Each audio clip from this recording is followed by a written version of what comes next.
Hola chiquillos, bienvenidos. Estos son los últimos temas de la semana de historia y de geografía. Vamos a empezar con historia, con lo que es la prehistoria. A este periodo se le llama prehistoria porque no existía como tal un registro escrito, porque esto fue antes de la invención de la escritura.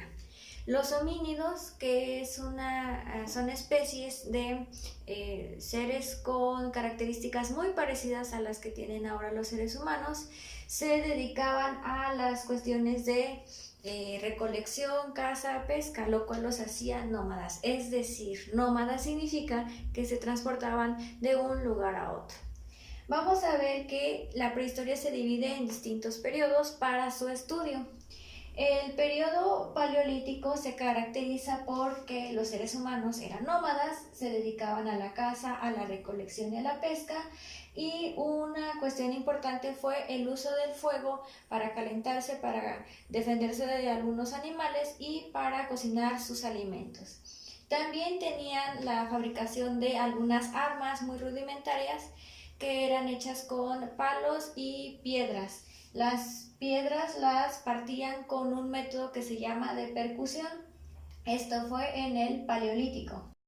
El periodo neolítico se caracteriza por el descubrimiento de la agricultura hace 10.000 años y la domesticación de algunos animales, lo cual originó o dio paso a que estos homínidos ya no tuvieran que moverse de un lugar a otro para buscar su alimento, sino que pasaron a ser sedentarios. Sedentario significa que se quedan viviendo en un mismo lugar o que no se tienen que desplazar para conseguir alimento.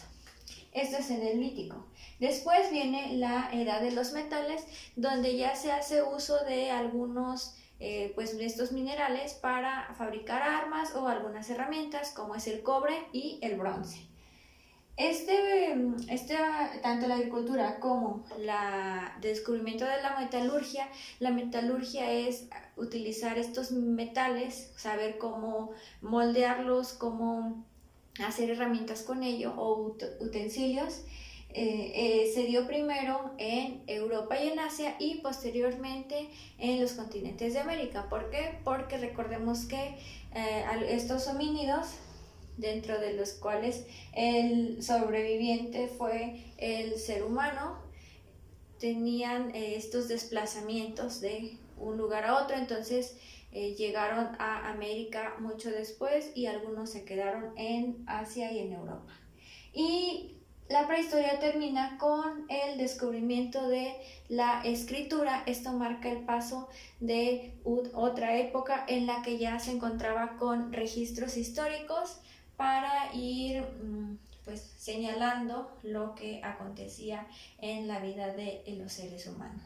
Es muy importante recordar que el ser humano, hubo varios homínidos y que el ser humano fue de los que sobrevivieron a varias cuestiones, como fue las glaciaciones, como algunas enfermedades, esta supervivencia solamente la tuvieron los seres humanos. Y esto.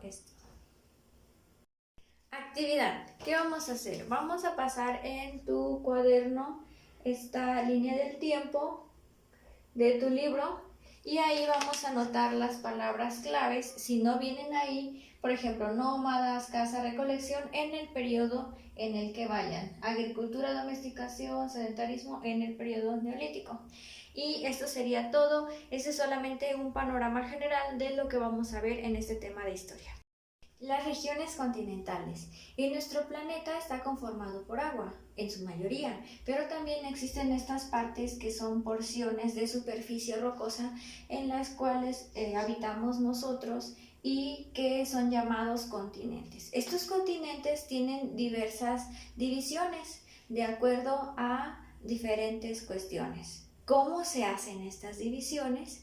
Pues bueno, depende de lo que se quiera estudiar y depende de los elementos que queramos ver. Hay que recordar que ya existen divisiones acordadas, es decir, ya hay, por ejemplo, señalado que este es el continente americano, este es Europa, este es África, este es Antártida, este es Asia y este es Oceanía.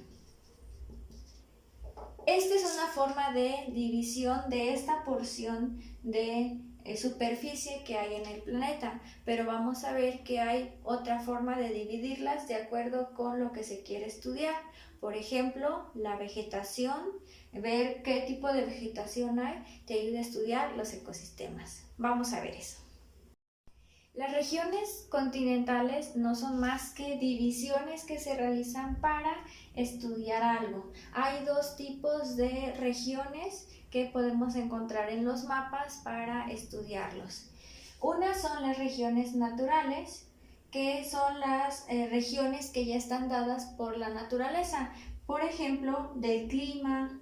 Hay mapas de climas, hay mapas de relieve donde hay montañas, volcanes, donde hay el tipo de relieve que se llama también mesetas llanuras y mapas de tipo de vegetación. Si se quiere estudiar los ecosistemas, ya decía, el mapa que necesitamos es un mapa de tipo de vegetación para ver cuáles son las plantas que hay ahí y qué animales puede haber y qué tipo de climas hay para esas plantas y esos seres vivos que conforman ese ecosistema.